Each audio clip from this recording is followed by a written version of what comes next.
Chance for Bristol City. Vardy!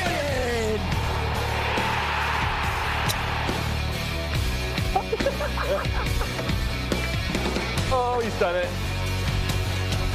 As well's got the finish. Here goes Bell. It's a brilliant run from Sam Bell all the way!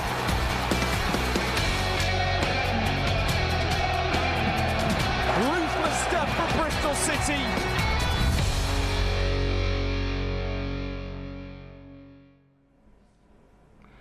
After toppling the Tangerines tonight on Robin's TV, Nigel Pearson's side are hunting the Hatters. Getting back to winning ways at Ashton Gate at the weekend means it's just one defeat in 11 championship games since the turn of the year for Bristol City. But tonight they face a Luton Town side in fine form. Rob Edwards' side, 2 defeats in 14, and you have to go way back to November 2000 for the last time Bristol City came back from Kenilworth Road with all 3 points. They've only had 7 meetings since then, but this is a very tough assignment under the lights in Luton. Luton 4th in the table, just 7 points off an automatic space. Welcome along, good evening. Great to have your company here on Robin's TV ahead of Luton Town against Bristol City in the Sky Bet Championship. I mentioned that Luton are pushing for promotion, and I've got a coach alongside me who knows all about that. Lauren Smith, great to have you with us. Bristol City women's head coach. What a week for you. Let's talk about that. I mean, a great win at the weekend. Is that 5 wins in a row? And this weekend, it's a top of the table clash. Yeah, we're on a really good roll, performing week in, week out, which is excellent, and to come up against London City again so soon after beating them at home is quite an interesting week for us, and something that we're all really, really ready to go and perform for. So I think that we're in a good position in terms of the top of the table, but it doesn't stop there. We're being hunted down as well, so we've got to keep our eyes on what's chasing us. Yeah, lots to look forward to on Mother's Day this Sunday. I mentioned that you're top of the table, 6 points clear of the Lionesses, 1 defeat all season. You've got the best defensive record in the league, just 7 conceded. What's been the key for you? Consistency. I think that's been the difference between last season and this one, and it's just been able to get on a bit of a roll each time we've got into that. We get a clean sheet, and then that backs up with another one, and that's where the standards are then from that point. So I think the consistency of having the high standards and chasing things down have been excellent. But we've got young players in the squad that are ambitious, and that's going to be the key to whatever happens for the end of the season as well.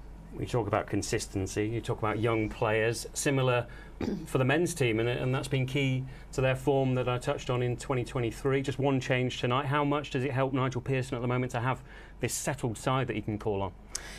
I think he's excellent. We've got some good players there and strong players keeping the standards for him as well, but also a great academy and the work that Tins is doing to make sure that there's players coming through, and he's got a bench full of youngsters. I think is excellent.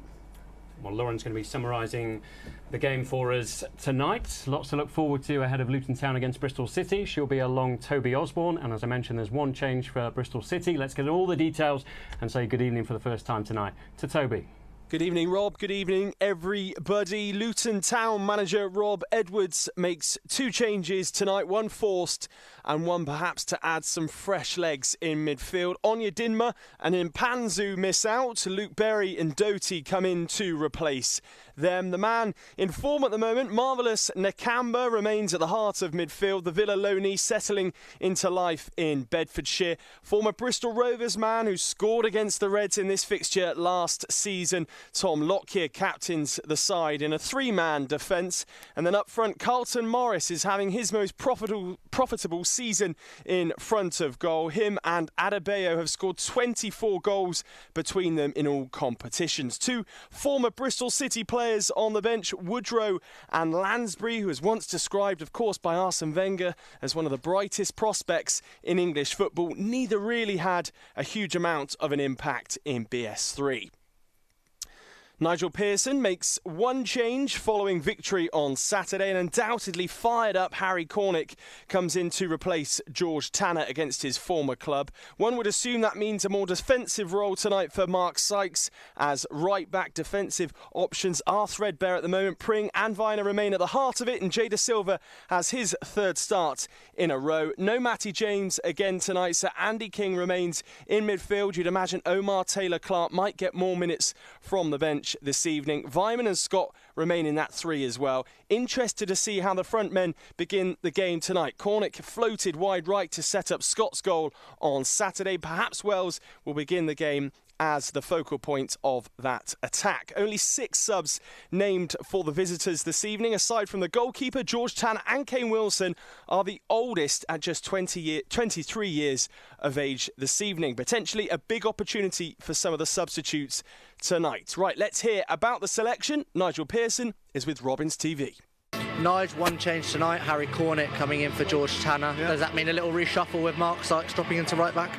Yes, George has been ill since the weekend, so that's the reason for the change, really. It's George has not done anything, still not feeling 100%, so but because we are a bit short on numbers, we name him on the bench tonight. Hopefully, if he goes on, he'll be fine still, but yeah, that's the only change. You talked about Kenilworth Road being a tough place to come. What is it that you want to see from your side specifically tonight? Well, I want to see us play with the same endeavour as we did last year. We played some really good football here. We conceded 2 goals from set plays, which were, not the best goals that we conceded. They're always tough games against Luton. They work really hard. And we'll have to do exactly the same, but there'll be opportunities certainly tonight. I'm sure about that. Just the way that we set up against them, I think we'll have some good chances during the game, hopefully, and it depends on whether we've got our scoring boots on. So it's just about being positive again tonight. George West asking the questions to City head coach Nigel Pearson. Women's head coach Lauren Smith is alongside me. Lauren, you just heard from Nigel there. Obviously back-to-back winning ways at the weekend against Blackpool, but tonight it's a really tough assignment, isn't it? He said that they're very good in the wide areas, but they can also play direct. There's a reason why they're 4th in the Championship, which is such a strong league. Yeah, and I think he's highlighted it there. When we're on form, I think we pose some really good threats, especially in that front line, and I think that's what we're going to be looking for tonight. That our City team on form and with confidence, I think will be really key to this. But there is a big threat there from Luton, so I think it's going to be tough. But if we're on form, I think we'll put up a good fight against them. Big night for Harry Cornick. 38 goals in 235 appearances for Luton. They love him down there. Made the switch, obviously, in January. Just had the one start. That was against Wigan in the 1-1 draw here at Ashton Gate. But it'd be good to see what he's capable of, won't it, rather than just off the bench?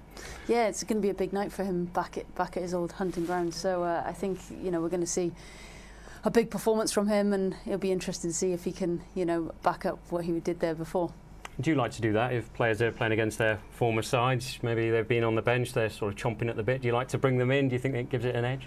To be fair, that hasn't happened on many occasions for us. But I think that if you know your players well, and which Nige does, he'll know that he's chosen the team for the best possible outcome tonight. So I think he'll have read it right. And as Toby mentioned when he delivered the team news, it's a very young bench. Just the 6 names on it, maximum age 23.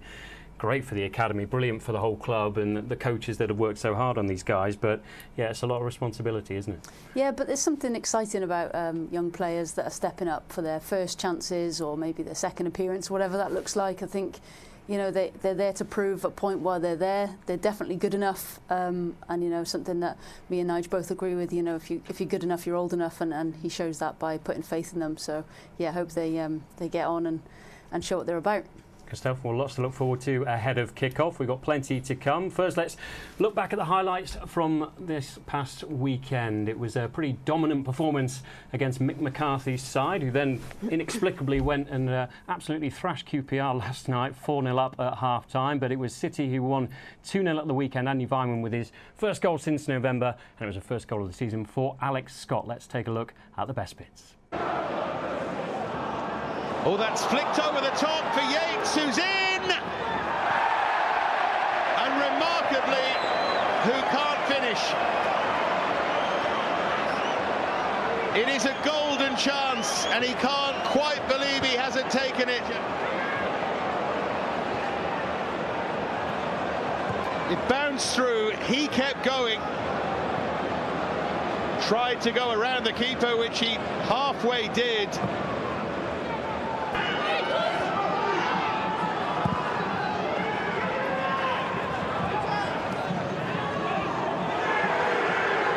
Chance to cut inside and fire goalwards.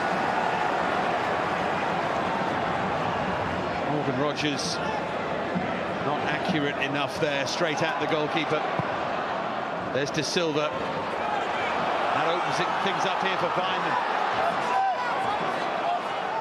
One shot on target apiece. Now Weimann in space. Runners around him, goes on his own!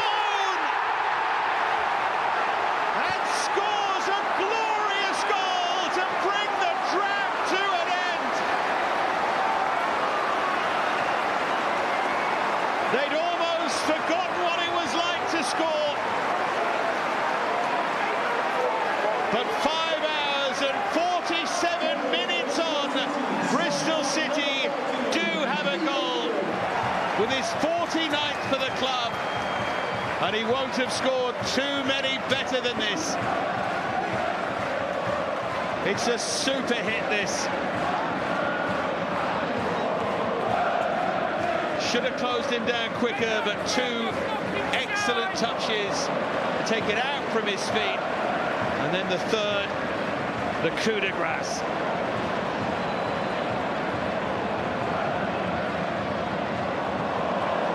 Worth waiting for.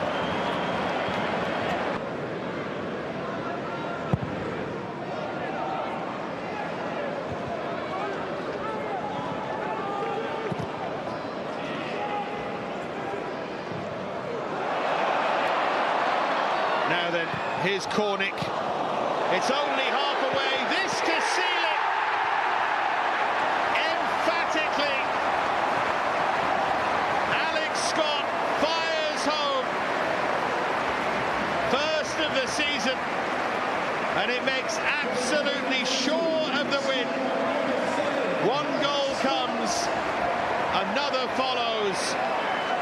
And Bristol City, they're heading for the 3 points.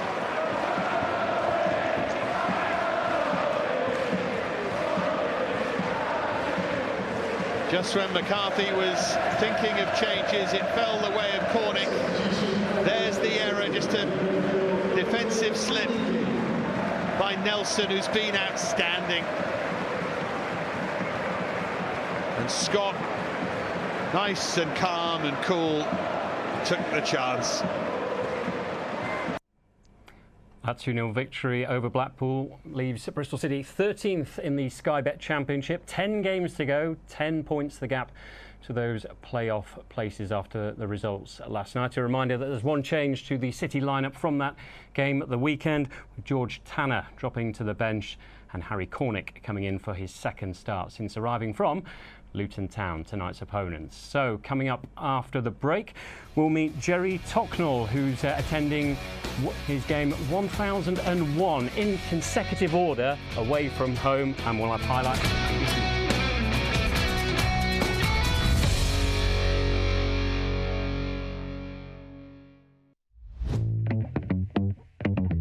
So we've got all this outdoor space here, and it's perfect for companies to come in, whether they're small or large. So we cater for maybe a team of 12 or a team of 800. They can come here, have a really positive experience and be rewarded for all their hard work in the office or whatever industry they're from.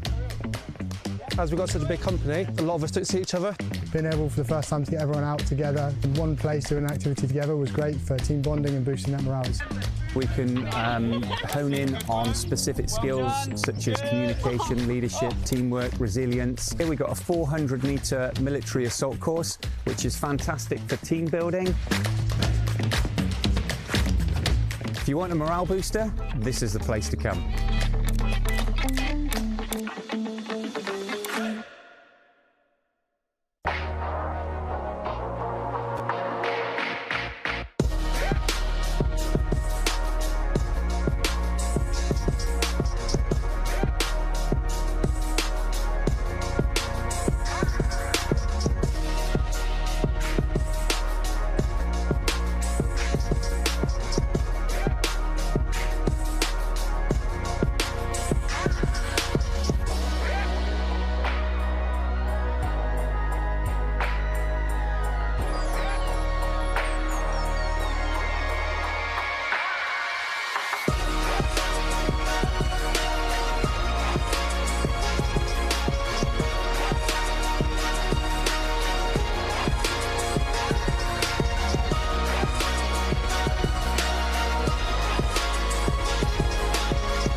Welcome back to Robins TV. It's a Wednesday night. We've got Sky Bet Championship action.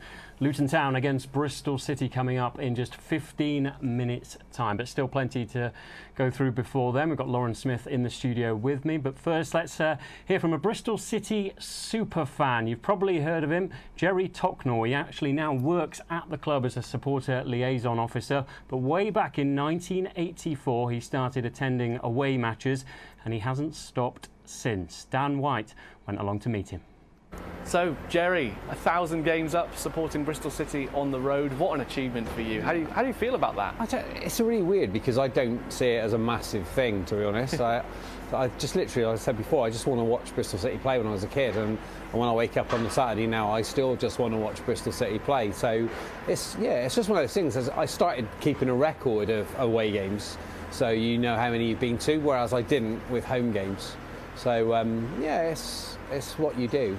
And how much has changed from your first game to now? Obviously now you work for the club, but in terms of the away day experience, it is different. I mean, you don't feel back in the 80s it was lively. It's probably the right word to use. You know, there was a few games where you probably had to watch your back. You'd get met by the police at every single away game at the motorway junction nearest Barnsley or nearest wherever you were going, whereas today, with very few exceptions, you just make your own way to the stadia. Obviously, when we used to go to Sunderland and that, we'd have to leave at stupid o'clock because the M42 wasn't open, so you had to go up the M5 through Birmingham, up the A38 towards Leicester, and then get back on the M1 over there. So the journey times are a lot less than they were, to be honest. Which is not brilliant because I quite like the away coach trips with the same people. You know, it's like a date with your mates. You know. Yeah, exactly. So what was it about the first game then? Take us back to the first of the 1,000, and what was it that really hooked you and got you? It's the sense of belonging, 100%. The best thing about a football club is its fans. I know it's a cliche, but it's true. You know, all my best friends are Bristol City fans. I met them through watching Bristol City. I've now got a numerous amount of godsons from mates that I met when I was your age watching Bristol City. So, like, all my close friends and that are Bristol City fans. And that is what, 100%, whether they're 80... You know, the demographic of an away game, you know, like tomorrow night at Luton, there's a category called a Golden Senior for supporters over 75. There'll be people there that are over 75 sat by people on the coach that are 18. And because you've got the same common denominator, that the age is irrelevant. And you don't notice it because you're all supporting the same team, and the sense of belonging at an away game is much more prevalent than the sense of belonging at a home game because you're all sat together. Is there still a part of you that keeps the same enthusiasm as you did for that first game as you do now? Yeah, because you know it's an odd question really that I've been asked the last couple of days, and that is that I watch Bristol City. I find it difficult in my head as a supporter to. It doesn't matter who we're playing. You know, people say to me they'd come to a home game and watch us play Cardiff or West Brom or Sunderland. That's irrelevant who we're playing. I'll come to watch Bristol City. If we're playing Blackpool or Sutton United or Dagenham and Redbridge in the FA Cup, that's totally irrelevant because I'm here to watch Bristol City, as I said, not the opposition. And it's the same with away games. Some grounds I really don't like going to, but others I love. So, but I'm going to watch Bristol City first, and it's coincidence who we happen to play. Let's touch on that then. So the grounds that you do like to visit, so give us some of the ones that are really good. Derby's really good. Pride Park, I love Pride Park. I like the Riverside. I like going to Peterborough, but that's only because we tend to win there more often than we don't. I've seen us win at Peterborough more times than any other stadium. Yeah, so Derby's a modern ground, but it's slightly different. You know, Southampton, Leicester, Middlesbrough are all quite similar, whereas Derby I find to be a little bit different. It's a nice distance as well. That's the perfect distance for an away game. Yeah. Derby sort of 2.5, 3 hours is about right. Yeah, and then just finally, then I suppose looking ahead as we must do. Obviously, the game against Luton tonight, when this goes out, of course. You must be looking forward to that one. Luton, it's a unique ground. Yeah, it's very unique. In fact, on the letter that Luton send us when they send us the tickets, it said they quote the word ancient. And I think that's pretty good. Sums me up as well. But yeah, it's proper old ground, isn't it? Luton, in the middle of a housing estate. You know, you've got to go up 2 flights of stairs to get there through people's houses. There's no room for your legs. They've just put bucket seats on terrace. Yeah, proper football ground. We haven't got a very good record there either, have we? So it's about time. Maybe the new shirts have changed a lot. Ah, here's to that, yes. And here's to another 1,000 games for you, Jerry. I'm not sure I'm going to last that long, Dan, to be honest. But yeah, I've got to try to set myself some targets, but I'm not sure what they are yet. Insatiable exuberance and just excitement there, Jerry Tocknell. Incredible. Chatting to Dan White. 1,000 not out. Be 1,001 away games after tonight. Lauren Smith's alongside me. I mean, I'm sure you get passionate fans following the women's team as well. That's some commitment, though. That's a huge commitment. But yeah, there's you know, where would we be without the fans that follow us all over the country, and we've certainly got some of them in the women's game as well. That, you know, you love to see their faces week in, week out, and they mean so much to the club. You know, the work that Jerry does to get people there and look after people, and like you said, people are there when they're 18 and they end up staying till they're 80. So you know, fair play to him and everyone. You know, I think it's a great achievement for him. Yeah, brilliant. We're about to look back at the highlights from when Bristol City played Luton earlier in this season. It was way back in August. The weather was nice and different. Nathan Jones was the manager of Luton. We're going to watch the highlights in a minute. But Nathan said after the game, he's always quite a passionate character, as we know, that he picked the wrong team in the first half. Has that ever happened to you, where you've been there on the touchline and gone, I think I might have got it slightly wrong here? I think there's times where you think you could have done something a bit different. You know, I think it's quite a statement to say you've picked the wrong team. That's a big one to make. But you know, you can see you learn stuff straight away in the first 5-10 minutes, and he's obviously seen that, not been happy what's gone on out there, and made that statement to change it.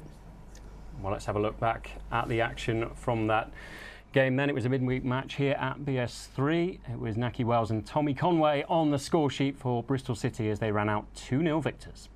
Just had Reece Burke breathing down his neck. Luton play the ball out from the back, but a terrier-like tackle from Masengo gives possession back to Bristol City. Scott finds the pass into Naki Wells, one-on-one. He makes no mistake. Wells is up and running for the season. Ashton Gate erupts. Fantastic play. It's what I spoke about earlier about the importance of playing forwards, willing runners to run beyond the back line. Excellent finish as well by Naki Wells. Fantastic goal. There was ever a man that deserved a goal for all his running and willingness and support of the players that are usually playing in that starting 11. It's Naki Wells. He buries it, tight angle as well. The weighter pass from Alex Scott is special. I think it's an excellent weighter pass.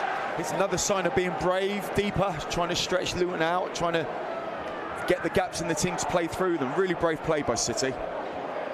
Masengo maybe just trying to be too clever with his touch there, and his gifted possession to Luton. It forces Dan Bentley to scramble to his right-hand side. Goal kick. Won't be an option just yet for Jada Silva, who needs one. Eventually he does provide it, and that's a tidy 1-2. just squirts through to Andy Vyman. Bristol City could be away. Square. Get in! Tommy Conway makes no mistake. Buries it. He has his second championship goal. Again, Toby, we're playing in the right direction. We're playing forwards, getting Vyman down the right, down the sides, and TC's in the box, and he's done what he's done for years. He's in the right area, gets the right connection, gets himself a goal. Great stuff, Tommy. So clever there from Masengo. The assist comes from none other than Andy Vyman. And Tommy Conway, the celebration says it all.